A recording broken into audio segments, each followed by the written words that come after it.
Hello everyone, welcome to my channel. ಇನ್ನು ಯಾರೆಲ್ಲ ಈ ಚಾನಲ್ನ ಸಬ್ಸ್ಕ್ರೈಬ್ ಮಾಡಿಲ್ಲ ಅಂದರೆ ಪ್ಲೀಸ್ ಸಬ್ಸ್ಕ್ರೈಬ್ ಮಾಡಿ ಆ್ಯಂಡ್ ಸಪೋರ್ಟ್ ಮಾಡಿ. ಇವತ್ತಿನ ವಿಡಿಯೋದಲ್ಲಿ ಹ್ಯಾಂಡ್ಮೇಡ್ ರಿಂಗ್ನ ಮಾಡೋದನ್ನ ಹೇಳ್ಕೊಡ್ತಾ ಇದ್ದೀನಿ. ರಿಂಗ್ ಮಾಡೋದಕ್ಕೆ 30 ಸೆಂಟಿಮೀಟರಷ್ಟು 1 mm ಮೆಟಲ್ ವಯರ್ನ ತೊಗೊಂಡಿದ್ದೀನಿ ಆ್ಯಂಡ್ 4 mm 2 ವೈಟ್ ಬೀಡ್ಸ್ನ ತೊಗೊಂಡಿದ್ದೀನಿ ಆ್ಯಂಡ್ ಒಂದು ಸ್ಟಿಕ್ನ ತೊಗೊಂಡಿದ್ದೀನಿ. ನೆಕ್ಸ್ಟು ಆ ಮೆಟಲ್ ವಯರ್ನ ತಗೊಂಡು ಆ ಸ್ಟಿಕ್ಕಿಗೆ ರೋಲ್ ಮಾಡ್ಕೊಳ್ಬೇಕು. ಬೋತ್ ಸೈಡ್ ವಯರ್ಸ್ನ ಸ್ವಲ್ಪ ಬೆಂಡ್ ಮಾಡ್ಕೊಳ್ತಿದ್ದೀನಿ.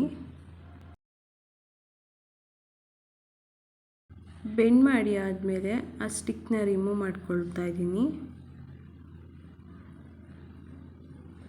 ನೆಕ್ಸ್ಟು ಒಂದು ವೈಟ್ ಬೀಡ್ನ ಆ್ಯಡ್ ಮಾಡಿ ತುದಿಯಲ್ಲಿ ಸ್ವಲ್ಪ ವಯರ್ನ ಬೆಂಡ್ ಮಾಡ್ಕೊಳ್ಬೇಕು.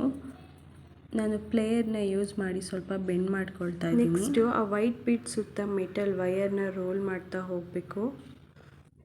ಈಗ ವಯರ್ನ ರೋಲ್ ಮಾಡ್ಕೊಳ್ತಾ ಇದ್ದೀನಿ ವೈಟ್ ಬೀಡ್ ಸುತ್ತ. 2-3 ರೌಂಡ್ಸ್ವರೆಗೂ ಆ ವೈಟ್ ಬೀಡ್ ಸುತ್ತ ಮೆಟಲ್ ವಯರ್ನ ರೋಲ್ ಮಾಡ್ಕೊಳ್ಬೇಕು.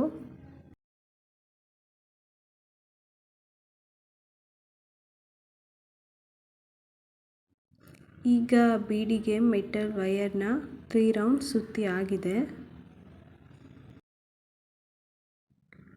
ಬೀಡ್ ಸುತ್ತ ವಯರ್ನ ಸುತ್ತಿ ಆದಮೇಲೆ ನೀಟಾಗಿ ಸೆಟ್ ಮಾಡ್ಕೊಳ್ಬೇಕು. ನೆಕ್ಸ್ಟ್ ಈಗ ಇನ್ನೊಂದು ಸೈಡ್ ಮೆಟಲ್ ವಯರಿಗೆ ಬೀಡನ್ನ ಹಾಕ್ಕೊಳ್ತಾ ಇದ್ದೀನಿ. ಪ್ಲೇಯರ್ನ ಯೂಸ್ ಮಾಡಿ ಸ್ವಲ್ಪ ತುದಿನ ಬೆಂಡ್ ಮಾಡ್ಕೊಳ್ತಾ ಇದ್ದೀನಿ. ನೀಟಾಗಿ ಸೆಟ್ ಆಗೋ ಥರ ಬೆಂಡ್ ಮಾಡ್ಕೊಳ್ಬೇಕು.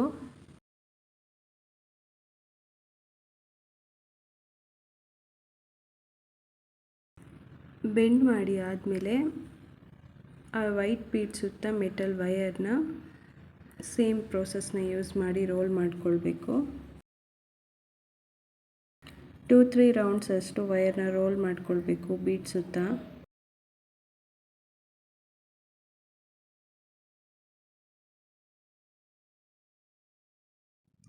ಈಗ ಬೀಡ್ ಸುತ್ತ 3 ರೌಂಡ್ಸ್ ರೋಲ್ ಮಾಡಿ ಆಗಿದೆ.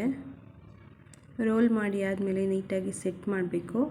ಈಗ ರಿಂಗ್ ಕೂಡ ಕಂಪ್ಲೀಟ್ ಆಗಿದೆ. ನೋಡಿದ್ರಲ್ವ ಮನೆಯಲ್ಲೇ ಮೆಟಲ್ ವಯರ್ನ ಯೂಸ್ ಮಾಡಿ ಹೇಗೆ ರಿಂಗ್ನ ಮಾಡೋದು ಅಂತ. ನೀವು ಕೂಡ ಇದೇ ರೀತಿ ಮನೆಯಲ್ಲೇ ರಿಂಗ್ ಮಾಡೋದಕ್ಕೆ ಟ್ರೈ ಮಾಡಿ. ಈ ವಿಡಿಯೋ ನಿಮಗೆ ಇಷ್ಟ ಆಗಿದರೆ ಪ್ಲೀಸ್ ಲೈಕ್ ಮಾಡಿ ಆ್ಯಂಡ್ ಶೇರ್ ಮಾಡಿ ಅಂತ ಹೇಳ್ತಾ ಈ ವಿಡಿಯೋನ ಇಲ್ಲಿಗೆ ಕಂಪ್ಲೀಟ್ ಮಾಡ್ತಾ ಇದ್ದೀನಿ. Thank you for watching.